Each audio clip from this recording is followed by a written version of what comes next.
Hey guys, welcome back to the channel. Today I'm going to be looking at Season 2 of Game of Thrones. So this season primarily focuses on the War of the Five Kings, which is fought among the leaders of 5 Westeros factions, either to stake a claim to the Iron Throne or to seek independence from it. Just a quick disclaimer before we begin. If you haven't seen the first season of Game of Thrones yet, then I would advise you do so because this video will contain some spoilers for that season. So what did I think of Season 2? Well, it's another great season of the show. Is it as good as Season 1?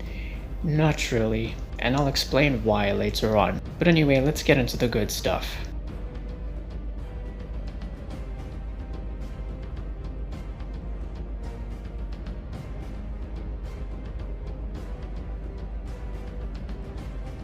So after Ned Stark's death at the end of Season 1, there was a surprising amount of political turmoil that came with that, and it clearly shows in this season. Robb Stark seeks to negotiate peace with the Lannisters, despite them being responsible for his father's death, and one advantage he does have over them is leverage, specifically Jaime Lannister being held in captivity. He also sends his mother Catelyn to form an alliance with Renly Baratheon, one of Robert Baratheon's 2 brothers, and he sends Theon to Pike Island to gain support from there. But things take a very unusual turn. Sansa is still in King's Landing and is yet to be married to Joffrey, and while she insists that her loyalty lies with Joffrey, Tyrion can tell that she is not happy. Arya manages to get away from King's Landing, and from there she meets a lot of different people, including an assassin by the name of Jaqen H'ghar. I hope I pronounced that correctly. Bran ends up leaving Winterfell for reasons I can't get into because that's spoiler territory, and he's accompanied by Hodor, Osha, his younger brother Rickon, and their dire wolves. As for Jon Snow, he joins the Night Watch on an expedition beyond the Wall, and Sam seems to be the only person enjoying himself on this expedition. And of course, this is the season where Kit Harington, who played Jon Snow, met his future wife, Rose Leslie. Oh, sorry. Supposed to talk about the show, not real life. Anyway, this is the season where Jon meets Yagrit, aka You Know Nothing, Jon Snow. Yagrit is a wildling, and Jon spends quite a bit of time with her before eventually meeting up with her comrades, who are also wildlings. Tywin Lannister feels that Cersei does not exercise enough control over Joffrey and decides to hire Tyrion as an additional political advisor while he's off to Harrenhal to establish order and form an alliance with House Tyrell. And in the process, Cersei and Tyrion do not get along and they try to undermine each other's authority. Meanwhile, Daenerys and the remnants of the Dothraki wander the Red Waste until they are accepted into the city of Qarth. While staying there, she tries to get an appeal for support regarding her invasion of Westeros. There's also a couple of new characters introduced in this season, starting off with Stannis Baratheon, the other brother of Robert Baratheon.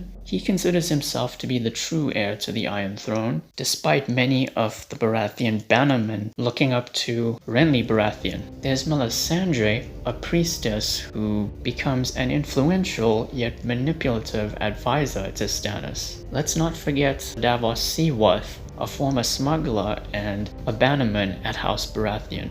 I don't know what it is about Davos, but I always look forward to seeing him on screen.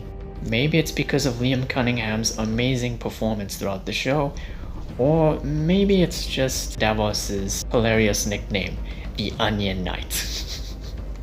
Even one of my favorite background characters is in this season, and he goes by the name of Salladhor Saan, and he has a scene that is arguably one of the best scenes in the entire season. And of course, Brienne of Toth, played by Gwendoline Christie, who you may remember as Captain Phasma from the Star Wars sequel trilogy. Brienne is a warrior who serves Renly Baratheon and even has an encounter with Jaime Lannister, which in itself leads to new things going forward. This season, of course, has the first ever big-scale action sequence of the show, the Battle of Blackwater, and the season does an excellent job in building up to this battle. And we have another White Walker scene, and this one hints at the idea that the entirety of Westeros is in danger from this point onwards.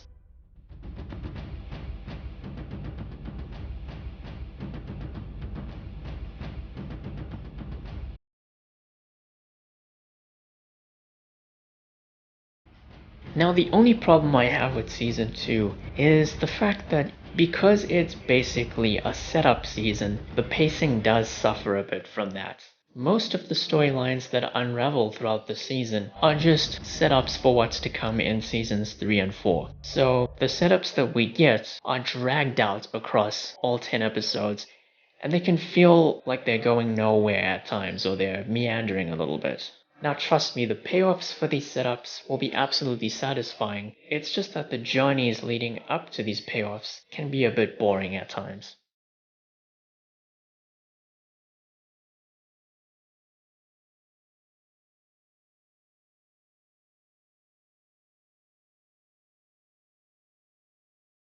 So yeah, those are my thoughts on Season 2 of Game of Thrones. It's not as good as the first one, but it's still very, very effective. Next time we're going to look at Season 3. So thank you all for watching. Please be sure to like the video, share it, and subscribe. Hit the notification icon. Be safe during this time, and I'll see you soon.